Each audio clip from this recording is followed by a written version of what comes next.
Okay, so today we have Crass and Shaved Women, and this song is almost 5 minutes long, which is quite a long song for Crass. But anyway, I love Steve Ignorate's voice, but I have not really listened to as much of Eve Libertine's voice, so that's what we're doing today. This one has also been requested, and Crass, I mean, people always love when I do Crass, and I like Crass a lot too, and it's been a while since I last did Crass, so let's get into this, talk about it after.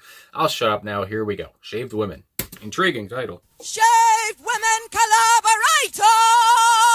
Damn.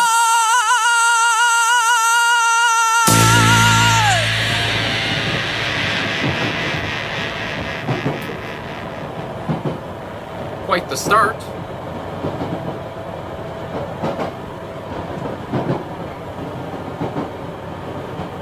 Train.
Came to a stop.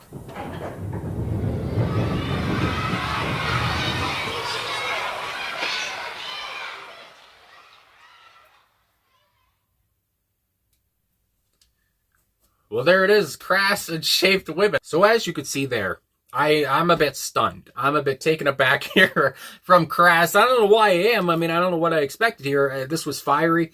This was angry. This was wiry. I mean, my goodness gracious. Everything I expect in a Crass song, but it's just so intense. And I mean, my God, almost 5 minutes long here. It's the song musically so murky, it's dark, it's cloudy. Again, Eve Libertine's vocals here. I love Steve, and I love, there's a comment here on the video, how it talks about, they love Steve, But it seems like with Eve, the band would be a bit more experimental, and I have to agree with that here just because of that shuffling train sound that happened the whole way through, and then at the end of it, it seemed like the train stopped at a station, and then you got kids running out, yelling, and I don't know if they're screaming babies or not, but it added to the whole sentiment of the song and some of these lyrics, but yeah, a lot of phlegm in my throat.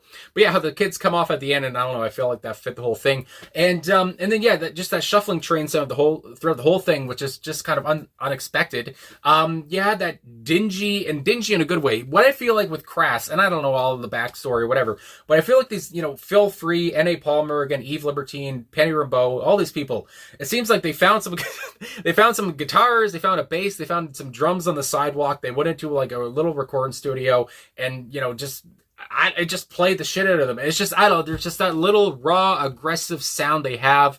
And I say the little, but it's a big sound. But just that raw, aggressive sound they have that just sounds so real. Again, it just sounds so honest, and it just sounds like it comes from the heart. And they had I don't know how much money they had to make anything. Again, I'm not, I don't know all that shit. But just the way it comes off, it just seems so real in that way. And it just seems like, again, they had nothing, but they were happy about it. And they did what they could with it. And again, they sang about a strong message here. But I don't know if that makes any sense. But yeah, Penny Rimbaud, and I used to say Rimbaud or Rimbaud. I do believe it's Rimbaud, I want to say. But Penny, anyway, and I know people have pointed out before in my Crass reactions, they say they like that I talk about Penny because he's good and doesn't get the credit he deserves or whatever. But I got to say, yeah, I love Penny's, how he's the backbeat of the band here. I don't know. I just love how he would come in at points, he's doing a simple thing. I'd say simple, but maybe not for me to do. But, doing a simple thing, and then how he would come in at different points and be a bit more lively, a bit more pounding is the word I like to use. And his timing was impeccable. They really let Eve, I feel like, take the show here. I mean, her voice was crazy, again, wiry, it's nuts. And what I love about Punk 2, and I'm kind of all over the place here, but the song's fucking nuts. What do you expect? With Punk, and I feel like I've said this many different times, but yeah, vocalists here like Eve Libertine or Steve Ignorant, or Johnny Rotten, Joey Ramone, all these people. Almost every punk singer, they're not a great singer in the way of like a Freddie Mercury or a Elvis Presley or whatever the hell, or a Marvin Gaye, who I just reacted to the other day. It's not about how, what octave they can reach to, It's about the message. It's about their attitude. It's about their emotion. It's about their passion. When you hear Eve Libertine come in here and sing "Shaved Women Collaborate," it's just like, holy fuck. You know what she's doing. You know she believes these things. She's had this on her chest forever, and it seems like she's been wanting to sing about this forever, because again, the way it comes out and she's just screeching, it just sounds crazy and real. Again, there's no bullshitting at all, and that's what I love about punk rock music, and that's what I love about Crass as well. Again, whether it's Steve or Eve, which I love as well, that it's Steve and Eve, that's fun. But yeah, I just to say all that, I love the song. I gotta say, it made me feel scared. I had to say at points, it made me feel a bit scared. It made me feel seen as well, because I have to say, I grew up with 4 sisters. I have no brothers and 4 sisters. I grew up in a household with many women, and I heard about many, women's rights, and I heard about women's problems. I know too much about women. My God, I knew things I didn't want to know about women. But yeah, so it's just, I don't know. I like this. I gotta say too, I'm not surprised that they did a song with a lot of feminism about it, because that's Crass. Crass, I feel like, is obviously progressive with what they would talk about, animal rights. They talk about environmentalism. Again, here, women's rights in a way too, and just talking about shaved women, and just talking about how women are conditioned to do that. And not everywhere in the world, but at least here where I am in Canada or North America, whatever the hell, I guess most women shave. Men do shave too. I shave my face, but I don't shave my armpits like women are supposed to. It's all about that kind of thing. And it's all about the way women were conditioned to do these things. If you don't, you're ugly and you're never going to get a boyfriend. It's just all the shit that now today is just conditioned, and you don't really think about it, I guess. But again, some women don't do that. And props to them. Hell yeah. Stick it to the man. I don't know. But yeah, I just love how Eve is just saying, and again, you go back here and apparently, Penny Rimbaud had a book. I guess he's written a couple books. Again, I think he's had many different, titles in his career, a philosopher, a writer, a drummer. I mean, he's done so many things, but apparently he had a book, one of them, and he kind of talked about what the song is about. When you search the song up, I would not have known this if I was just doing this off the cuff. I would have said, okay, yeah, it's all about, again, the social construct and shaved women and, how women are supposed to be. And the whole screaming babies and the decadence parts, which we're going to get to when I talk about the lyrics. Again, the lyrics are all over the place, so I don't know if I'll talk about everything, but it's just talking about how privileged we are to be able to shave our bodies, I guess, or to be able to care about what we look like, because in other countries, or that are less unfortunate, they can't do that stuff, obviously, and they're poor, and there's obviously oppression is a big part of this whole thing too. But anyway, I'm all over the place. But there is, again, on Genius.com, and About on the Track, I used to read this stuff all the time when I would do these videos, but I kind of stopped doing that because people are like, you're reading too much. And I agree, but I want to read this because it's important. And again, I did not know about it, and apparently JJ said in his book, Penny Rimbaud, real name JJ Ratter, I want to say. I thought his real name was Penny Rimbaud. Anyway, after World War II, French women who slept with Nazi occupiers were publicly humiliated by having their heads shaved and paraded around. In the modern context of shaved women, corporations convinced women that shaving their bodies was necessary to achieve a manufactured sense of attractiveness. Again, that's what I was kind of talking about. It's just what you're supposed to do now.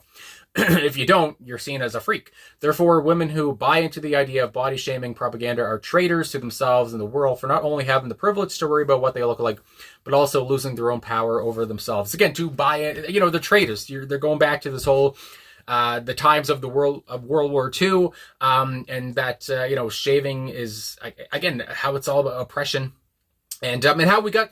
I don't know. I just love how they took that little thing there and they talk about, again, shaving women and parading them around and humiliating them. And nowadays, that's what you're supposed to do. Of course, not shaving your own head, but shaving your body, other areas is just nuts. Anyway, and how Eve took that and made it into such a powerful song with such a powerful message. And I got a burp. Hold on. But I guess we'll move into these lyrics now. Again, they're all over the place, and it's a lot of repetition. So I'll kind of talk about some of them. But yeah, shaved women collaborators off the get-go. Again, talking about the collaboration between the shaved women of today and talking about World War II with the French and talking about Nazis. And I mean, it's very heavy. It's a very heavy topic. And talking about, again, the less fortunate or the oppression or of what all this creates and those people who are being affected by this. And, again, you do this at a high cost for others. It's like, my God, screaming babies, that's repeated on the whole way through. And again, screaming babies. I mean, it's just like, obviously, and initially you get that imagery of a screaming baby, and again, I feel like that just references the deaths and the oppression of that this whole kind of society creates with these shaved bodies. Again, it's how we get there is crazy, but yeah. Shaved women collaborators, shaved women, are they traitors? Again, now we're asking. I believe Eve knows the answer. She's kind of telling us.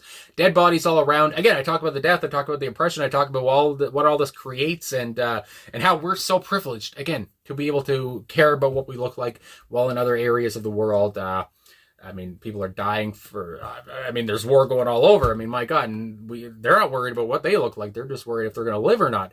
Again, shaved women, are they traitors? Screaming babies. Shaved women shooting dope. Shaved women disco dancing. Again, I don't know if there's a lot more meaning to those kind of lines or not, or if Eve is just kind of going off on her own little tangent in that way. Shaved women collaborators, are they traitors? Shaved women all around. And again, shaved women all around. I mean, everywhere you look is pretty much a shaved woman, no matter what age they are, especially if we're in North America. And then the parts of, and all our decadence, people die, screaming babies. Again, and all of our decadence and all of our cares for what we are and who we are, people die around us who don't give a fuck about what we look like. Again, it's all about that privilege. It's all about that honesty that's coming from those people, and just looking at us like we're, what's the word I'm looking for? Like, because we sound very arrogant, I guess you would say, when other people are dying and other people are, with such travesties and such tragic places. And we come off as, pieces of shit for still shaving our bodies to this day and being collaborators in all this death and all this anguish. I mean, it's just, it's, again, it's such a powerful and strong and intense message. But again, I expect nothing less from the band here. And, just finding that root cause of all of this, and just going on and on. I mean, I feel like I'm pretty much done. That's why I'm kind of saying that and coming to an end, because yeah, screwing babies is just kind of repeated on for the next part, and that's all. So I mean, again, yeah, just talking about all those heavy subjects. I mean, I feel like I hopefully gave some kind of meaning to this track or whatever the hell. I mean, it's crazy. I mean, again, as I'm reading other comments, obviously, stark reminder that of the privilege we have, and how we can indulge and all this stuff, but obviously it comes at a high cost. And yeah, it's fucking nuts. So anyway, thank you to some of the YouTube comments for helping me along, because listening to a song like this, again, I can talk about how cloudy and murky it is, and musically, and just how I love that, and how it makes me feel again scared and on edge, and I'm just waiting for every word that's Eve is going to say, and yeah, it's just nuts. But at the same point, I want to know what it all means too, and I need a little bit of help for that. But yeah, anyway, there you go. So I guess that's all I got to say. So thanks for watching. Hopefully that made any sense. I don't know. I'm tired as hell, but today I'm okay. And I know I needed some energy to listen to Crass, so hopefully it went well. I don't know. When I edit it, we'll see. So thanks for watching. Thanks for liking, subscribing, commenting, all of that stuff. Really appreciate all of your support. And I'll talk to you guys again soon.